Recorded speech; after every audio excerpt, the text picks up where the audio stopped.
আসসালামু আলাইকুম, welcome to Tanvir একাডেমিতে। কেমন আছেন আপনারা সবাই? আলহামদুলিল্লাহ, আমি অনেক ভালো আছি।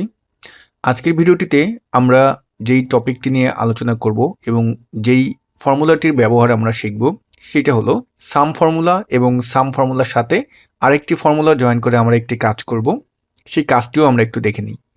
আপনারা স্ক্রিনে লক্ষ্য করতে পারতেছেন, এখানে আমার সামনে যেই ডাটাটি আছে, এখানে নাম ভিত্তিক আমার সেলস ভ্যালু আছে। এখন এটাকে আমার সাম করতে হবে। তা আমি এই জায়গাটায় সাম কিভাবে করব? কারণ হলো এখানে তো দেখা যাচ্ছে যে নাম্বার আছে, নাম্বারের পরে আমার কি আছে, কমা দেওয়া আছে। তো এটা আমরা খুব সহজেই করতে পারবো। দেখুন, আমি এখানে অবশ্যই সেই সাম ফর্মুলাটি ব্যবহার করেছি, এবং আমি যদি ড্র্যাগ করে নিচে নিয়ে আসি, আমার প্রত্যেকটার আউটপুট কিন্তু এখানে সঠিক দেখাচ্ছে। এবং এই জায়গাটায় যেখানে ভ্যালু এরর দেখাচ্ছে, সেখানে দেখানোর কারণটা কি, এটাও কিন্তু আমরা এক্সপ্লেন করব। তা এই রিলেটেড ডাটা যদি আপনি কখনো পেয়ে থাকেন, এখানে কমা না, কমার পরিবর্তে আপনার অন্য কোনো কিছু থাকতে পারে, সেইভাবেও যদি থাকে, তাও আপনি আজকে যে ফর্মুলাটা আপনাদের দেখাবো খুব সহজেই সাম করতে পারবেন। তা চলুন আমরা ভিডিওটি শুরু করি। ভিডিও শুরু করার আগে আপনাদেরকে একটি অ্যানাউন্সমেন্ট দিচ্ছি। ফেব্রুয়ারি মাসের 13 তারিখে আমাদের Microsoft office basic to advance online live কোর্সের নতুন ব্যাচের ক্লাস শুরু হবে। যারা ভর্তি হতে চান, ভিডিওর ডেসক্রিপশন বক্সে দেখবেন কোর্সের লিঙ্ক দেওয়া থাকবে।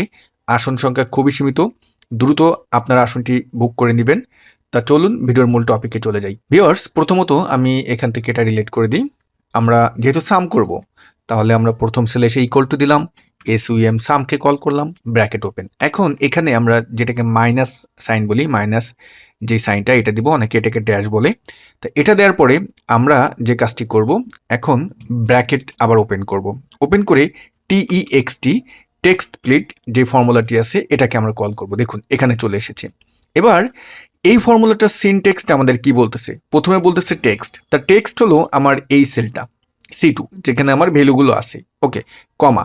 এখন বলতেছে কলাম ডেলিমিটার। যেহেতু আমার এই ডাটাটি কিন্তু কলামে আছে, আমার এই ডাটাটি যদি রো ভিত্তিক থাকতো, তাহলে কিন্তু এখানে রো ডেলিমিটার এটাই আমরা কল করতাম। যেহেতু আমার কলাম ডেলিমিটার আছে, এখন আমরা যারা মাইক্রোসফট এক্সেল খুব ভালো করে জানি ডেলিমিটার মানে কি। তা ডেলিমিটার, এখানে যে ডেলিমিটারটা হলো সেটা হলো যে কমা। এখানে কমার পরিবর্তে অন্য কিছু থাকতে পারে। তা মাইক্রোসফট এক্সেলে আমরা জানি যে আমাদের কি করতে হয়।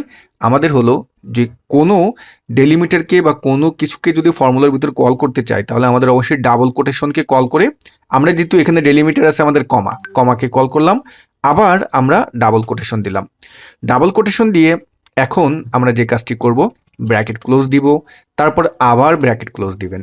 ক্লোজ দিয়ে এখন আমরা এন্টার দিব।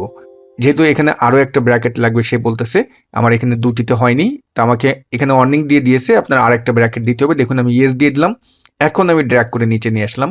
ওয়াও, আমার আউটপুটটা খুব সুন্দরভাবে দিয়ে দিয়েছে। বাট এই জায়গায় ভ্যালু এরর কেন দিচ্ছে? কারণ হলো এখানে দেখবেন এই যে লাস্টের দিকে এসে আমার কমা রয়েছে, কমার পরে ও আর কোনো ভ্যালু পায়নি, এই জন্য।